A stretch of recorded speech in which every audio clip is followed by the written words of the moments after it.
Hi மக்களே, அனைவருக்கும் வணக்கம். நாகாலாந்திலிருந்து நான் உங்கள் சகோதரி. இன்றைக்கி நம்ம என்ன பார்க்க போகிறோன்னா, பீக்கங்காவை பற்றி தான் பார்க்க போகிறோம். பீக்கங்காயில் மருத்துவ குணங்கள் நிறைய இருக்குது. அதில் அது என்னென்னு நான் உங்ககிட்ட ஷேர் பண்ணிக்கிறேன். கண் பார்வை நன்றாய் தெரியவும் நோய் எதிர்ப்பு சக்தியை மேம்படவும் பீக்கங்காய் அடிக்கடி சமையலில் சேர்த்துக்கொள்ள வேண்டும்.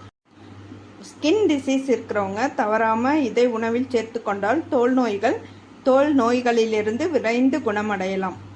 வயிற்றில் அமிலச்சுரப்பு அதிகமாவதை தடுத்து வயிற்றில் புண்கள் வராமல் தடுக்கும். மேலும் உடலை குளிர்ச்சியாக வைத்திருக்க உதவும். இதய ஆரோக்கியத்திற்கு நல்லது. உடல் எடையை குறைக்கிறதுக்கு ஹெல்ப் பண்ணும்.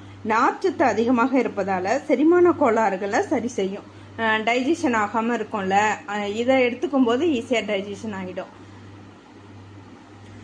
பீக்கங்காயை அடிக்கடி உணவில் சேர்த்துக்கிட்டோம்னா நமக்கு இவ்வளோ நன்மைகள் கிடைக்கும். அதனால் நம்ம முடிஞ்ச வரைக்கும் எப்பப்போ முடியுதோ அப்போல்லாம் செஞ்சு சாப்பிட்லாம். பீக்கங்காயில் என்னென்ன செய்யலாம்னா, பீக்கங்காய் கடையில் வைக்கலாம், பீக்கங்காய் கூட்டு வைக்கலாம், பீக்கங்காய் சட்னி செய்யலாம்.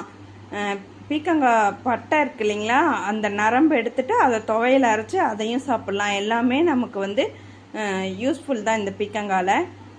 வாட்ச் பண்ணதுக்கு தேங்க்யூ. என் வீடியோ இப்போ தான் ஃபஸ்ட் டைமாக பார்க்குறீங்கன்னா சப்ஸ்கிரைப் பண்ணிக்கோங்க, லைக் பண்ணுங்கள், ஷேர் பண்ணுங்கள், ஆல் பட்டனை ப்ரெஸ் பண்ணிக்கோங்க. அப்போ தான் நான் போடுற வீடியோ உங்களுக்கு உடனுக்குடனே வரும். இது மாதிரி நான் பயனுள்ள தகவல்லாம் நிறைய உங்கள்கிட்ட ஷேர் பண்ணுறேன். தேங்க்யூ. வாழ்க வளமுடன்.